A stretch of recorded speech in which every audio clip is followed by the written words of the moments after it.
When I graduated from Sheffield Medical School nearly 50 years ago, I never thought I would be involved in politics, but late on in my vocation, I was drawn into politics by the same passion that committed my life to caring for my fellow citizens. This afternoon, I drove out to the nearly completed Mountain Mowbray Circular Bypass Road with its associated rapacious building of new houses in greenfield areas. I wanted to share with you, by way of a video recording, what I find disturbing: the relentless and callous destruction of the beautiful British countryside. However, with strong winds and surveillance cameras confounding my filming, I withdrew. It isn't just an assault on our countryside, with new roads and new homes. New wind turbines are sprouting all over the place, complemented by a profusion of telecommunication masts that pose an unseen health risk. Look upwards at the sky, and hardly a day, let alone a week, passes by without the blight of geoengineering toxic particulates blocking out the sun and imposing climate change. Down on the ground, the spectre of damage to our food production comes as a multifaceted attack on the financial viability of farming and the biological interference of milk and meat producing farm animals.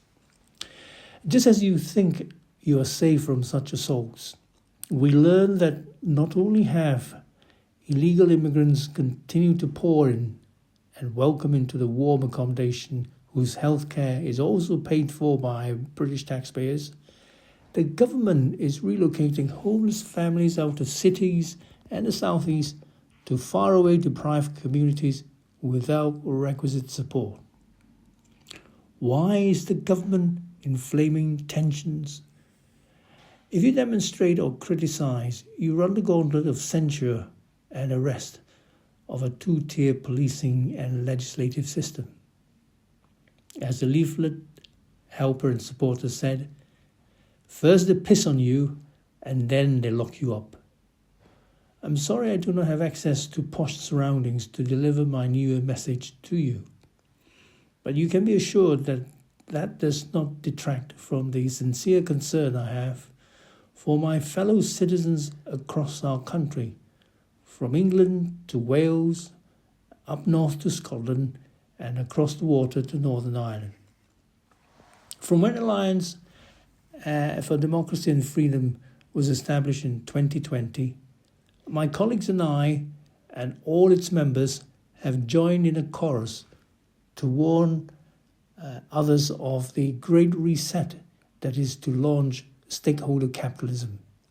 We warned about the COVID pandemic and its draconian policies, and then the impoverishing and enslaving screws that are being tightened using net zero policies and 15-minute cities.